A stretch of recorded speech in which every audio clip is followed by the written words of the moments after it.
और परमेश्वर ने भी अपने सत्संग में बहुत बार इस बात का जिक्र किया है कि पुण्यात्माओं, ये ज्ञान लेने के बाद में, इस भक्ति को लेने के बाद में, देखो सारा परिवार यदि उपदेशी है और उसके बाद यदि उस घर में सुख शांति नहीं है, उस घर में यदि छोटी छोटी बातों को लेकर मनमुटाव होता है, लड़ाई झगड़े होते हैं, तो परमात्मा कहते हैं वो कंजरपना है, वहां पे परमात्मा का प्रवेश नहीं है, वहां पे भक्ति नहीं है। धिक्कार है फिर उन लोगों का ये भक्ति करने का, वो ड्रामा कर रहे हैं। तो परमेश्वर के मुख कमल से दो छोटे छोटे हम सत्संग सुनेंगे, क्योंकि सात संगतियों का आधार गुरुदेव के सत्संग है। हम मनमुखी रूप से कोई बात नहीं बोलते, अगर हम मौखिक रूप से कोई बात बोलते हैं तो परमात्मा के सत्संगों के आधार से बोलते हैं। मालिक के द्वारा पूर्व में बताई गई बातों को ही हम आगे रखते हैं, और जहाँ संभव होता है हम परमेश्वर के सत्संगों को आगे रखते हैं, ताकि भाई बहनों को विश्वास हो कि वास्तव में सात संगतियों में जो बताया जाता है वो ज्ञान आधार से होता है। तो ये हम सबके लिए है, परमात्मा का ये आदेश है, ये निर्देश है कि नाम दीक्षा लेने के बाद में यदि हम अपने सामाजिक जीवन में, अपने व्यावहारिक जीवन में, अपने पारिवारिक जीवन में यदि हम बदलाव लेके नहीं आए तो पुण्यात्माओं भक्ति का कोई फायदा नहीं है। एक समय सतगुरुदेव जी ने कहा था कि पुण्यात्माओं, यहाँ ये लोग जो ज्ञान गंगा पुस्तकें पढ़ पढ़ के, टीवी चैनल पे सत्संग देख देख के जो नाम दीक्षा लेने आते हैं आश्रम में, इससे मुझे कोई खुशी नहीं है।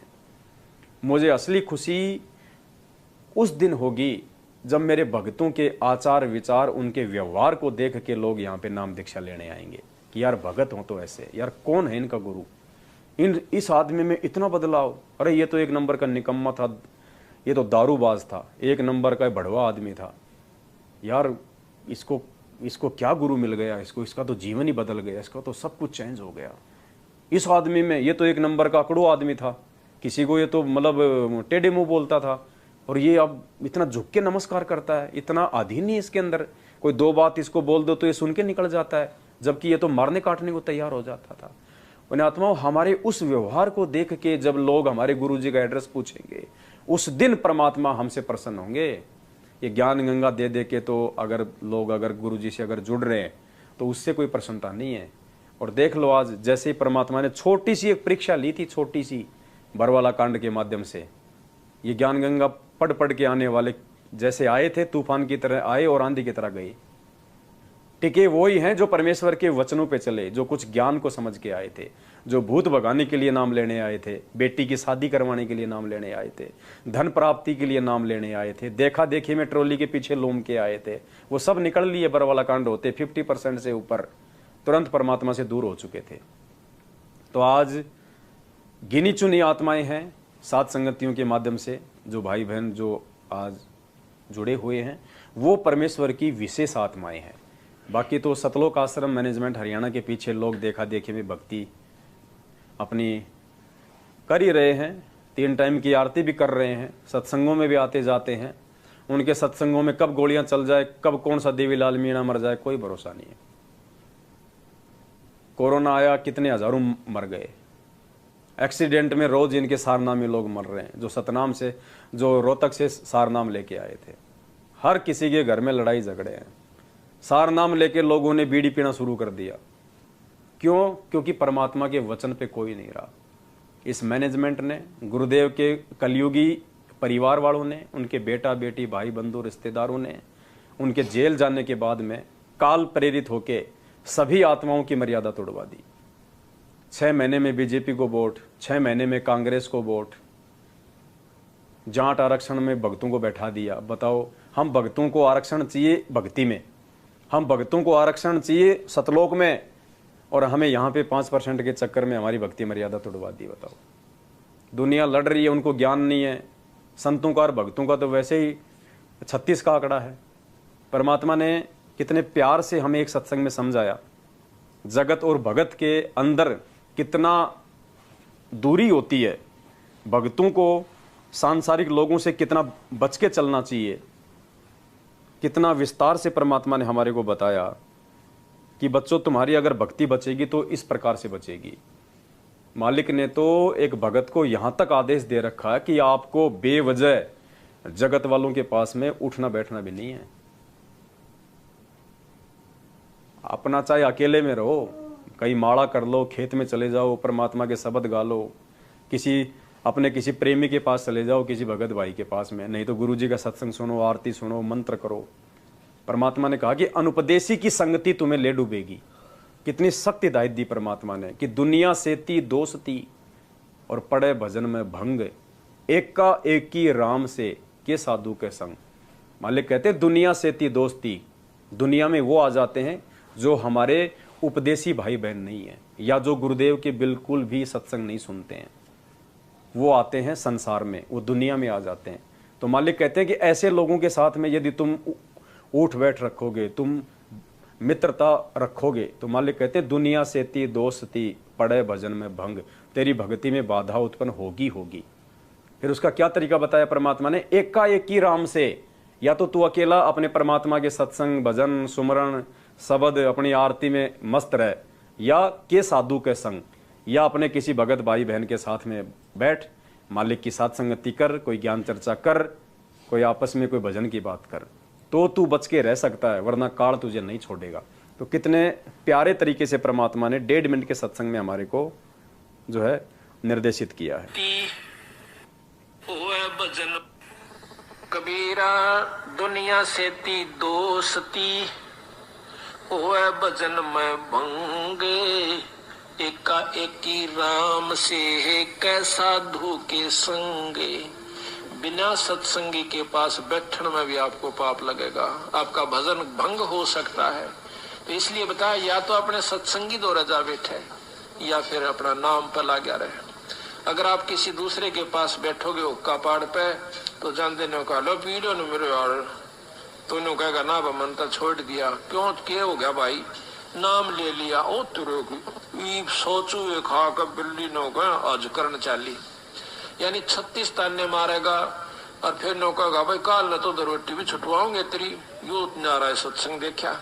तो आपके मन में विक्षेप हो सकता है, 1 दिन में 2 दिन में 3 दिन में तो जरूर अपना रंग वो चढ़ा कर मानेगा। तो इस करके उड़ा बैठे नहीं उस दौरे, अपना सत्साहिब कर उठ कर चलता बना। कोई प्रेमी दौरा बैठे, प्रेमी नहीं है तो अपनी कैसेट ला ली, कैसेट भी नहीं है तो अपना नाम सुमन लाग जा, खेत में चला जा, घूमे जा, भजन करें जा, अपना डोला पर हांडे जा, वैसे बैठ के कर ले जा, डेके में धूप में कोठड़े का गए अपनी चारपाई ना के। तो कहते हैं कबीरा रसरी पाव में के सोवे सुख चैन, यो श्वास नंगारा कूच का तेरा बाज रहा दिन रहने। तो परमात्मा ने हमें कितने प्यारे ढंग से थोड़े ही शब्दों में समझाया है। पुण्यात्माओं समझना आप और हमने पड़ेगा, क्योंकि परमात्मा कहते हैं शब्द सैन सतगुरु की पहचान है, वो पावे अटल सुहाग रहे। वही आत्मा, वो अटल सुहाग, वो अमर परमात्मा, वो सतलोक उसको प्राप्त कर सकती है जो अपने सतगुरु के सत्संगों में जो संकेत हैं, जो उनको समझेगा। क्योंकि हर चीज़ को परमात्मा स्पष्ट रूप से नहीं बताएगा। पुण्यात्माओं, इस परमात्मा की महिमा इतनी लंबी चौड़ी है। स्वयं परमात्मा अपनी वाणी में कहते हैं कि 7 समुद्र की मसी करूं, लेख नहीं करूं बने राय, धरती का कागज करूं, पर सतगुरु गुण लिखा न जाए। इस परमेश्वर की महिमा, हम तो 2 कौड़ी के तुच्छ जीव हैं, हम तो अंश मात्र भी उस परमेश्वर की महिमा नहीं गा सकते। परमेश्वर ने ही गा के बताई, हम तो खाली उसका रिवीजन कर रहे हैं, हम तो खाली उसकी टूटी फूटी सी कॉपी कर रहे हैं। क्योंकि परमेश्वर की महिमा इतनी आगम अगाध है, ये ब्रह्मा विष्णु महेश भी थक थक के मर जाएंगे, ये भी नहीं कर सकते। शेष नाग जिसके 1000 मुंह हैं, अगर वो भी परमात्मा की महिमा करने लगे तो वो भी अपना पूरा जीवन नाश कर जाएगा, लेकिन परमेश्वर की महिमा नहीं कर पाएगा। और संध्या आरती में हमें परमात्मा जी ये बताते हैं कि ऐसी आरती अपरंपारा था के ब्रह्मा वेद उचारा। गुरु जी कह रहे हैं कि ऐसी आरती अपरंपारा, हम जो संध्या आरती करते हैं, परमेश्वर कहते हैं कि इस आरती में उस परमेश्वर की इतनी महिमा है, इतनी महिमा है उस परमेश्वर की कि थाके ब्रह्मा वेद उचारा। थाके यानी ब्रह्मा जी भी वेद उचार के थक गया, लेकिन उस परमेश्वर का पार नहीं पा सका। अनंत कोटि जाके शंभु ध्यानी, ब्रह्मा शंख वेद पढ़ बाणी। परमात्मा कहते हैं कि उस परमेश्वर के सतलोक में यहाँ के तुम्हारे जो तमोगुणी जो ये शंकर जी हैं, जो शंकर भगवान हैं, ब्रह्मा विष्णु महेश, कहते हैं अनंत कोटि जाके शंभु ध्यानी, यानी उस सतलोक में शंकर भगवान जैसे तो अनंत करोड़ शंकर भगवान ऐसे ध्यान लगाए बैठे रहते हैं, जो यहाँ खाली एक शंकर भगवान पे हम इतने ज़्यादा मोहित हो रहे हैं अज्ञानता में। कहते हैं सतलोक में करोड़ों शंभु शिव शंकर जैसे ध्यानी, इससे भी बड़े बड़े लोग वहाँ पे ध्यान लगा के वहाँ पे बैठे रहते, परमात्मा का नाम जपते।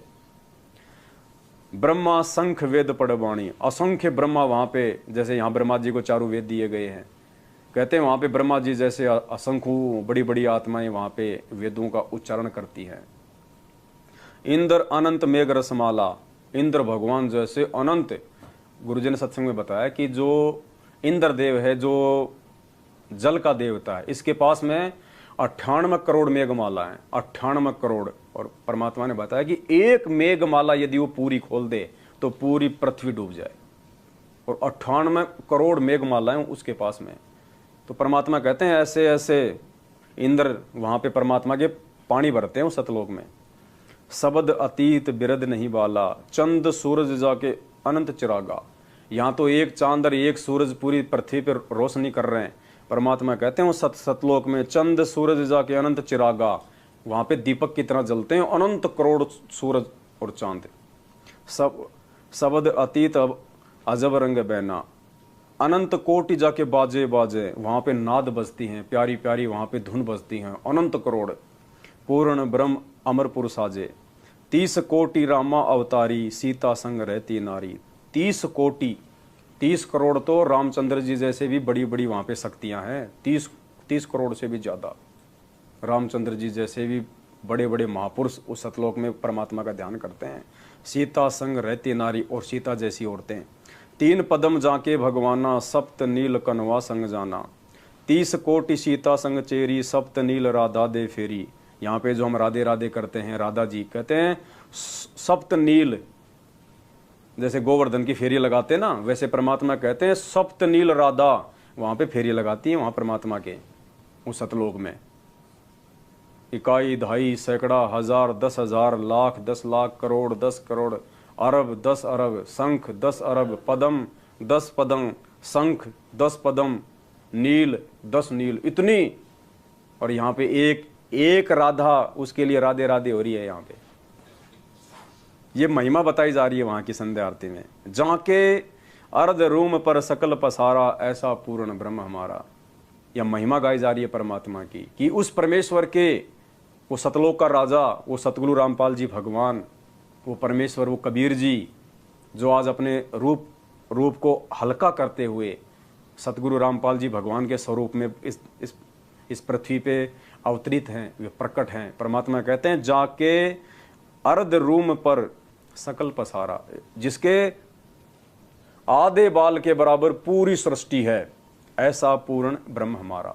वो परमेश्वर इतना महान है, वो परमेश्वर इतना समर्थ है कि उस परमेश्वर के शरीर के आधे बाल के बराबर भी ये तीनों लोक, पृथ्वी लोक, पाताल लोक, स्वर्गलोक, अक्षर पुरुष का लोक, 7 संग ब्रह्मांड और 21 ब्रह्मांड इस काल भगवान के, जबकि ये तो एक ब्रह्मांड के अंदर हैं। इस काल भगवान को, ज्योति निरंजन को जो 21 ब्रह्मांड मिले हुए हैं, उस 21 ब्रह्मांड, उसके 20 ब्रह्मांड तो उसके खाली पड़े हैं। खाली एक ब्रह्मांड में उसने खाली सृष्टि रच रखी है, जिस एक ब्रह्मांड में नीचे 7 लोक बताए परमात्मा ने। दुनिया तो केवल एक ही लोक जानती है, नीचे पाताल लोक। परमात्मा ने कहा कि नीचे 7 लोक हैं, तल, अतल, सूतल, समतल, भूतल। उस ज्ञान गंगा में परमेश्वर ने 7 नाम बताए। फिर ये पृथ्वी लोक, फिर ऊपर स्वर्ग लोक, फिर महास्वर्ग लोक, फिर वो ब्रह्म लोक, महाब्रह्म लोक, फिर 14 लोक, 7 खंड, 9 दीप, इतना लंबा पसारा केवल एक ब्रह्मांड में। और ऐसे ऐसे 20 ब्रह्मांड उसके खाली पड़े हैं। और फिर 7 शंख ब्रह्मांड का स्वामी अक्षर पुरुष, इसके पास तो खाली 21 ब्रह्मांड है, और उसके पास 7 शंख ब्रह्मांड। कहते हैं ये सारा जो है, ये विस्तार, ये उस कबीर परमेश्वर के आधे बाल के बराबर भी नहीं है, इतना महान है वो परमात्मा। और पुण्यात्मा, वो महान परमात्मा आज हमारे पूज्य गुरुदेव जी के रूप में और हमारे समक्ष हैं। पुण्यात्मा, सौभाग्य की बात है, ये बखान नहीं किया जा सकता। तो ऐसे अमर परमेश्वर की हम क्या महिमा करें। जाके अर्ध रूम पर सकल पसारा, ऐसा पूर्ण ब्रह्म हमारा। दास गरीब कह नर लोई, यो पद चीने बिरला कोई। गरीबदास जी कह रहे हैं कि इस निष्कर्ष को, इस सार को दास गरीब कह नर लोई, स्त्री पुरुषों से कह रहे हैं गरीबदास जी महाराज भगत भाई बहनों से कि यो पद चीने बिरला कोई। कौन सा पद? ये ऊपर वाला, जाके अर्ध रूम पे सकल पसारा, ऐसा पूर्ण ब्रह्म हमारा। कि कौन है वो ऐसा, वो परमात्मा जिसके आधे बाड़ के बराबर भी पूरी सृष्टि नहीं है? वो सतगुरु रामपाल जी भगवान कहें यही वो भेद है जिसको कोई बिरला ही जान पाएगा। परमात्मा कहते हैं गुरु पद सेव है बिरला कोई, जहां पे कृपा साहिब की हुई। गुरु पद सेव है कोई बिरला कोई। गुरु जी के द्वारा बताई गई भक्ति पद्धति को कोई बिरला आत्मा ही निभाएगी। कोई बिरला आत्मा ही परमात्मा के वचन पे चल के अपना जीवन धन्य बनाएगी। वरना आप ही के भाई बहन हैं सतलोक आश्रम मैनेजमेंट हरियाणा के पीछे चलते हुए, गुरु जी के कलयुगी काल प्रेरित बेटा बेटी, उनकी पत्नी और भाई बंधुओं के पीछे चल के अपना बनी बनाई भक्ति का सत्यानाश कर चुके हैं। भगत होकर गुंडों की सीबीआई जांच करवा रहे हो तुम, धिक्कार है तुम्हारे ऊपर। जगतकार भगत का तो 36 का आंकड़ा बताया परमात्मा ने। 2 मिनट पहले आपने सत्संग सुना, मालिक कहते हैं दुनिया से ती दोस्ती पड़े भजन में भंग। अरे दुनिया तो छोड़ो, दुनिया का भी जो दुश्मन होता है उसको कहते हैं गैंगस्टर। अब बताओ, राजस्थान का आनंदपाल सिंह 4 साल पहले पुलिस की मुठभेड़ में मारा गया। AK-47 बंदूक रखता था। गैंगस्टर जिसको हिंदी में कहते हैं गुंडा, बदमाश। उस बदमाश की सीबीआई जांच के समर्थन में तुम भक्तों को मैनेजमेंट ने खड़ा कर दिया और 5 लाख रुपया तुम उनको चंदे में दे रहे हो। बताओ, वो भंडारा करेंगे 5 लाख रुपए का? वो राजनीतिज्ञ आदमी क्या करेंगे? वो शराब पियेंगे, बीड़ी पियेंगे, हुक्का पियेंगे। हरियाणा के जाट आरक्षण में 16 लाख रुपया तुम्हारे दान का सतलोक आश्रम मैनेजमेंट हरियाणा ने जाट आरक्षण समिति को दिया। वो समिति क्या करेगी? उसका वो दान धर्म में लगाएगी। क्या करेगी? ले गया यशपाल सिंह मलिक समेट के, अब वो क्या करेगा? वो राजनीतिज्ञ आदमी है। तो ऐसे ये काल भगतों की ये कर्म फुड़वाता है। तो पुण्यात्माओं, समय है, सुधर जाओ, समझ जाओ। धरती पे कोई ठिकाना नहीं है। यदि समय रहते अपने उन तमाम कुकर्मों की समायाचना अपने पूज्य गुरुदेव जी से मांग के साध संगति से नहीं जुड़े तो दूसरा ऑप्शन कोई इस धरती पे नहीं है।